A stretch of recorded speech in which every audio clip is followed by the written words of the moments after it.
I'm Tracy Baxter with today's Record Newswatch.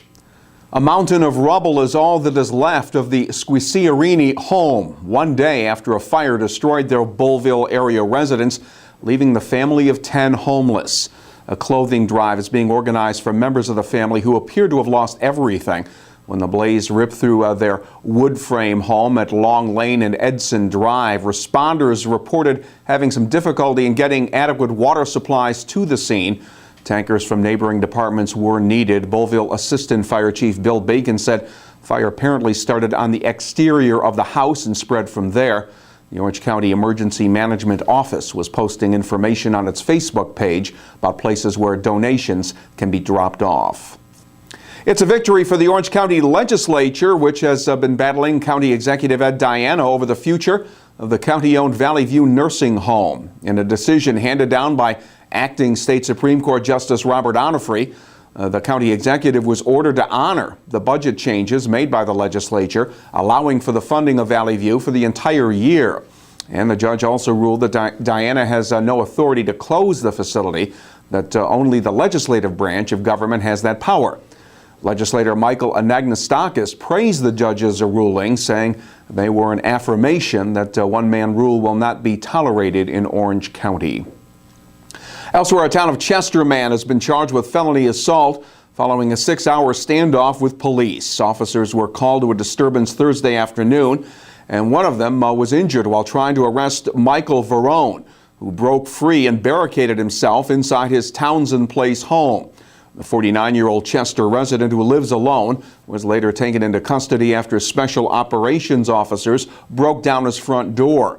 Chester Police Chief Dan Dollinger said the officer suffered an arm injury that will probably require surgery.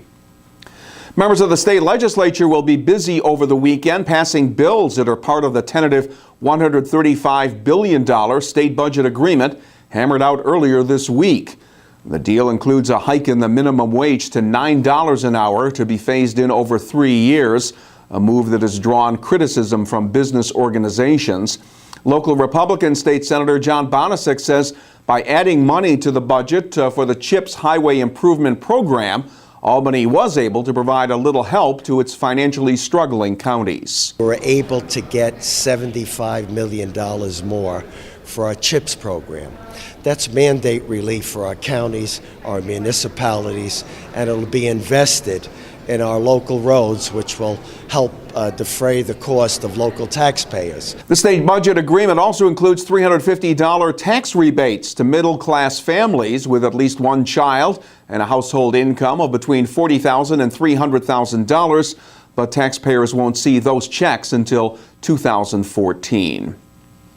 He had been charged with leaving the scene of a fatal accident, and now 47-year-old Kirk Dunmeyer of Westbrookville will serve 6 months in jail and 5 years probation in connection with a hit-and-run accident that took the life of a pedestrian back in October of 2011. Dunmeyer was driving a pickup truck that struck and killed 53-year-old Daniel Lindsay of Wurtsboro along Route 209 in the town of Deer Park. Dunmeyer stopped briefly, then sped off. Witnesses called 911, and Dunmeyer later turned himself in. It's not often students get a police escort to their school. That's what happened this morning in Middletown as kindergartners and first graders said goodbye to their classrooms at Chorley Elementary and walked next door to the brand new Presidential Park Elementary School that will open its doors officially when kids return from spring break April 1st. Children were brought over this morning to check out their new school home. The new building represents a big change for Chorley students and teachers. Kids especially like the idea that now there are bathrooms in each classroom. This school is really made for primary students, this level, so it's nice to simply have a bathroom in the classroom. And for those of you who don't know Chorley, we didn't have 4 walls and a door, so now we actually have classrooms.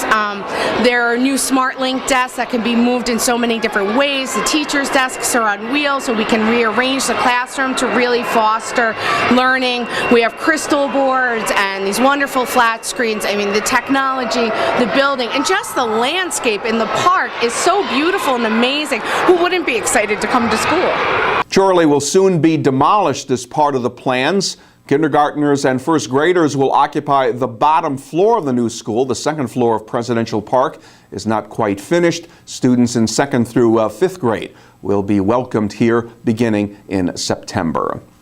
And it's the end of the road for Bobby and Phil Kaplan, third-generation egg farmers in the Glenwild Woodridge communities who supervised their final egg processing run today, closing their business, K-Brand Eggs. Bobby and Phil helped create the most modern egg farm in Sullivan County back in the 1980s, joining Meyer Kaplan to form K-Brand Eggs. Meyer had started Egg U, a demonstration area where summer tourists could learn about an industry that once thrived in Sullivan County. Reporter Leonard Sparks will have more about the Kaplan's final run in tomorrow's Times-Herald Record. There is sunshine in the weekend forecast, but it won't warm things up all that much. Saturday will be sunny with temperatures reaching only the middle 40s. Sunday will be partly cloudy with the highs again around 45 degrees, and clouds will be on the increase Sunday night, and those clouds may bring us more snow. We'll keep checking back here at Record Online for the latest weather information as well as breaking news. And read all the news in the weekend editions of the Times-Herald Record. For Record Newswatch, I'm Tracy Baxter.